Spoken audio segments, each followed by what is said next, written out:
обраќање од тука и би сакала да изразам голема изненаденост од големата желба за дебата што ја гледам овие денови овде.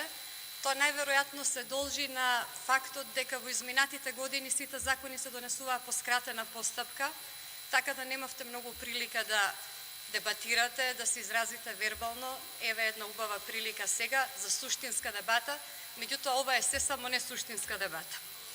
Би сакала да се осврнам на една перцепција на јавноста, значи само да пренесам, дека јавноста перцепира дека сите овие реплики и контрареплики укажуваат на некоја внатрешно несогласување, кое, еве, не може да се мешам, меѓутоа е добро се каже, најдобро се решава на состанок, собрание, па и конгрес.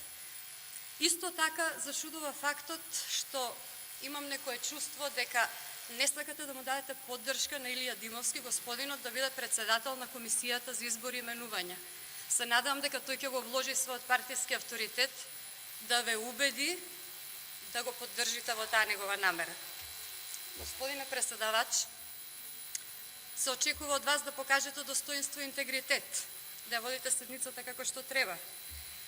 Бидејќи со секој поддржување на хаосот додавате плюс на нашето конто, би требало да ви заблагодариме, но сепак ситуацијата е премногу сериозна за да се однесуваме неодговорно. Значи, би требало да се однесувате деловнички, да се однесувате во склад со она што е пропишано со деловникот за работа на ова собрание. Сакам да се обратам и до колегите. Преска спомна некој од колегите дека сите ние навечер си одиме дома. Овде е лесно нешто ќе кажеме, ќе прочитаме, меѓутоа дома секој се ракува со својата совест. Секоја несуштинска дебата, секое отклонување од темата за која што сме денеска дојдени и дневниот ред, всушност го ставаме во залог сето она што значи судбина на нашите граѓани, кои патем речено не плаќаат за овде да се однесуваме одговорно, ефикасно и ефективно да работиме за тоа што сме дојдени овде.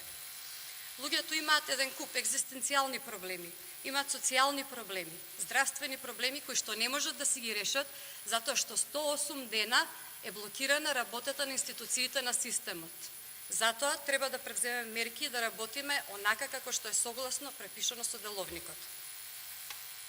На крај уште би сакала да кажам дека не верувам дека овој апел ќе најде на разбирање, делумно поради капацитетот, делумно поради волјата. Меѓутоа, еве, повелете во театарот на абсурдот понатаму да зборуваме за геополитика, за платформи, за сето она. Меѓутоа, со секој искажен збор даваме појасна и поприсутна слика на се она што сакате да го избегнете. Благодарам. Благодарам. Цело време ви беше во ред процедуралната забелешка, но на крај утнавте работата. Не е коректно да ги вреđате колегите. Можете да се изборите за својот капацитет.